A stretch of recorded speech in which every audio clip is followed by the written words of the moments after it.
Welcome to the Power of Transformation with Dr. BEGO, where faith meets declaration and purpose ignites breakthrough. Each episode empowers you to speak life, renew your mind, and walk boldly in who God says you are. Your transformation starts now. Welcome to the Power of Transformation. I am Dr. BEGO, and today we're going to be discussing dismantling the labels that limit you. These are the labels that have been placed on you by broken people and broken systems. Labels like guilt, shame, and disappointment that are perpetually defining you outside of your purpose and your value. Before we get started, I want you to do a couple of things. One, follow me on all social media platforms at Dr. BEGO Transform. Be sure to like, subscribe, and follow. Make sure you pick up a copy of my latest book, The 8 Declarations to Speak Over Your Life, any place where books are sold in both written and e-format. All right, are you ready to get started? The first thing we want to do today is begin to identify where the labels come from. Because most of us did not wake up wearing these labels. Labels like, I think I am unworthy, or labels like, I am not good enough, or labels like, I don't think that I am able to be loved. These are the labels that have crept into your life over time. These are the labels that have been planted by people, by moments, and by systems that do not reflect the real you. They do not truly define and articulate your purpose, your plan, and your potential. And because they were introduced to you, let's say relatively early, you begin to adopt these labels as a part of your identity. Sometimes these labels are placed on you because of childhood. A parent that says, you're bad. Why can't you be good? And you will never amount to anything. Sometimes labels are placed on us because of our teachers. You will never be smart enough. You will never be able to pass this test. You will never be able to get into college. And sometimes labels are also placed on us by church and church leaders that you are too broken beyond repair, that it's going to take a whole lot of God's grace and God's mercy for you to get into heaven. These are sometimes the labels that are placed on us.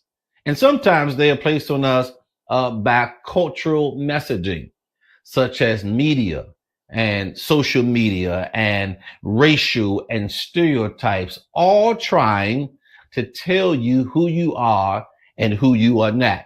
These are the labels that will simply tell you that you would never be who God has intended for you to be.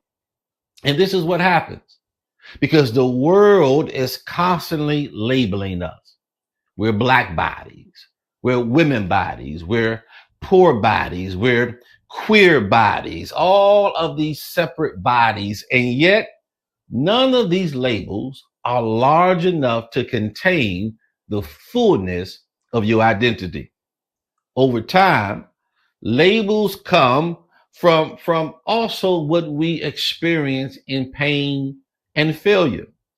Because let's be true, let's be honest, we all have messed up. We've all have fallen and failed and gotten it wrong at some point in our life. None of us are perfect. And when we fall, when we mess up, then shame creeps in. We fall short and suddenly we wear these names like failure. We wear names like addict. We wear names like addiction and divorce and unlovable. These are the names, the labels that are placed on us because of the things that we encounter and experience. Here's the trap. The trap is once you begin to hear it long enough, once you begin to believe it long enough, you stop questioning, is it true? You begin to say things like, well, I guess I'm just too difficult. You begin to say things like, well, maybe I'm not meant to find love. You begin to say things like, well, this is just who I am and I can't change. But what if that isn't true? What if the label that has been placed upon you that now identifies your value and your worth from a limited worldview perspective, what if that's not a godly perspective? I'm reminded of the story of Genesis.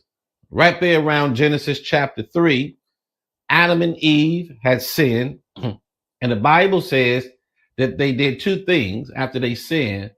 They hid themselves and they clothed themselves.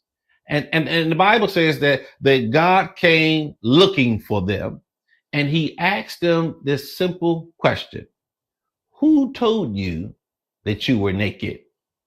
If we can just translate that for a moment, what God was saying to Adam and Eve is, who told you something about yourself that did not come from me? And the truth of the matter, if we can just be honest for a moment, God is still asking that very same question towards us today. Who told you that you were not good enough? Who told you that you were unworthy of being loved? Who told you that your past disqualified you from the plans and the purpose and the potential that I have destined for you? We have to confront the sources of the labels that we are wearing each and every day, because until we do, we will continue to live as imposters in our own lives. And worst case scenario, we'll sabotage the very transformation that will take us into our destiny. You see, labels are designed to limit you. And let's talk about what happens when you allow the false labels to settle into your spirit.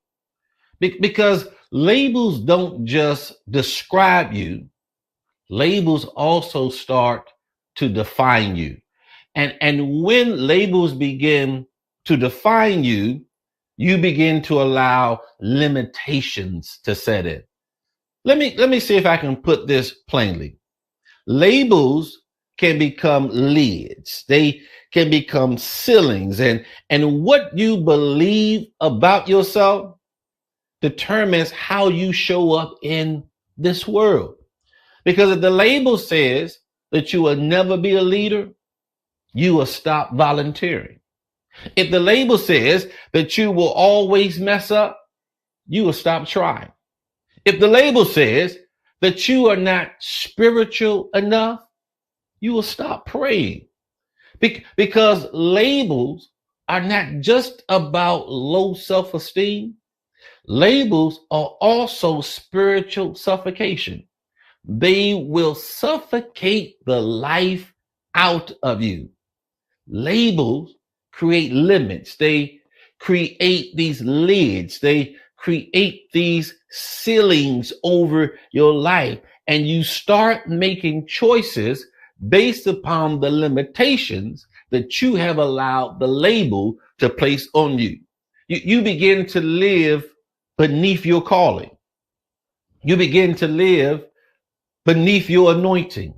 You begin to live beneath your purpose because you believe the lie rather than believing the truth. So let me ask you something real. Have you ever held back a yes because of something that someone else has said to you? Have you ever held back a yes because of how someone else has defined you? Have you ever held back a yes and presented a no that made you uncomfortable with your response.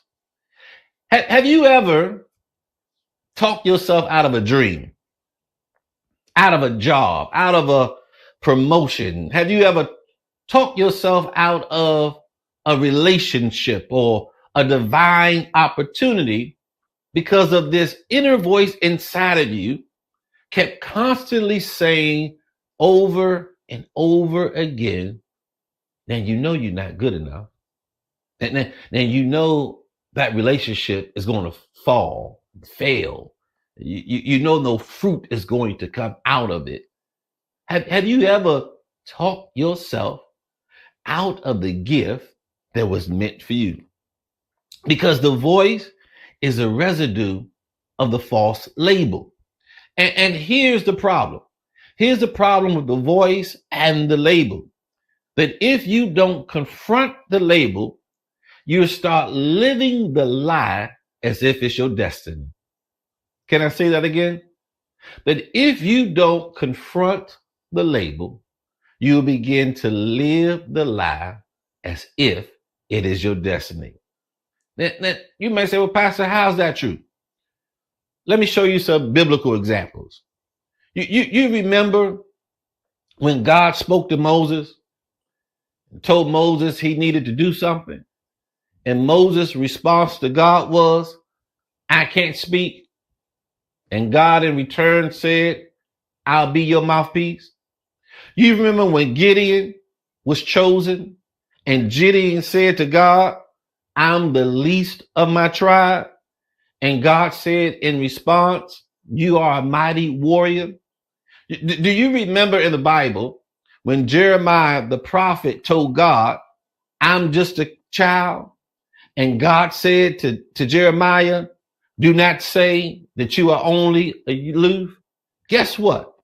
Every time God calls someone, God first confronts the label that they believe about themselves. Can we go deep for just a moment? I want you to understand that labels have a way of identifying and influencing your theology. That the labels shape how you see God and how you believe God sees you. Because if you think that you are unlovable, that what you are saying is that God has limitations on how much God can love. If you think that you are a mistake, then what you're saying is that you are not God's masterpiece. If you believe that you are broken beyond repair, then you would never believe in the awesome healing power that is found in God. I want you to ask yourself a question. What's the one opportunity? What is the one thing that you walked away from because you believe in the label that was placed upon you? I want you to write it down. I want you to jot down just one thing. Because what I want you to do is I want you to begin to acknowledge it. We can't run from it. We can't hide from it anymore. You have to develop the courage to confront it. I want you to write it down. I want you to acknowledge it, because the first step in naming the limitation is what allows you to break free from it. Stay with me, because I'm going somewhere. I want you to write it down. I want you to name it. I want you to confront it. And now I want you to take a breath. I want you to settle in the truth of that label right now. And here's what I want you to do. I want you to write this right beside it. Only the Creator has the right to name the creation. On one side, I want you to write whatever the limitation is, whatever the lie is, Whatever the label is that you are wearing. And on the other side, I want you to write this. Only the Creator has the right to name the creation. You are not who they say you are. You're not even who they think you are. You are who God says you are, and only God has the right to name you. If I could use just an anchor, it would be found in Isaiah 43, verse 1. It says this. God says this to Isaiah. He says, I have called you by name, and you are mine. I think that most of us can celebrate that just for a moment, because too often we have been rejected. Too often we have been called outside of our names. Too often we have not aligned to our destiny. And God simply reminds us this, that not only are we His, but that God is the one who names us. That God doesn't just know your name, that God calls you by your name. That means that your name is not random. That your name is redeemed, that your name is reclaimed, that your name is reauthorized. And so let's go deeper. Because names are never just labels. Names in themselves have meanings. Names are identity statements. Names carry authority and destiny and spiritual weight. Let me see if I can help us understand. Just stick with me just for a moment in the Bible. Abram name was changed to Abraham. Abram meant exalted father. When God changed Abram's name to Abraham, he changed his destiny to calling him the father of many nations.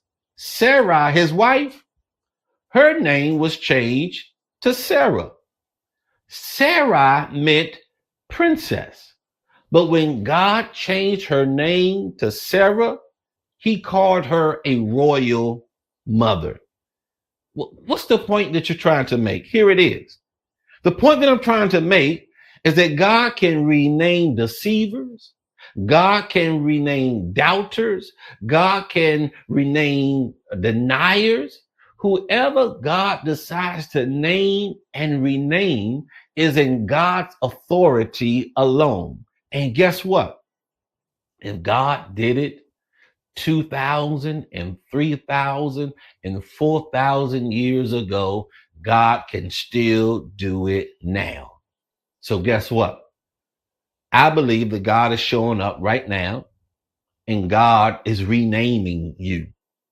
God right now is renaming you love.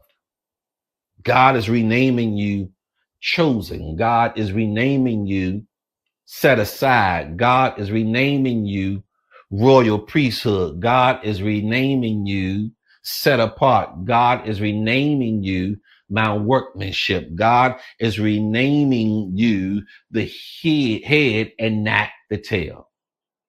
That's what God is doing, because that is your identity. That's your spiritual name, and no devil in hell can erase the name that God has placed on you. Here, I want you to understand. I want you to see that it's one thing to reject the false label. It's one thing to say, "Don't call me that anymore." It's one thing to say, "That's not my name anymore." It's one thing to not answer to the name that you've been called. That's only half of it. The other half is that you now have to walk boldly in your new name.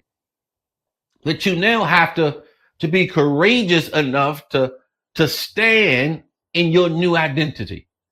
That that when people try to remind you of who you used to be, you don't have to answer to those names anymore, and you don't have to wear the labels of guilt and shame and agony and disappointment, because you have ripped it off of you and thrown it in the trash. Why? Because it no longer defines you.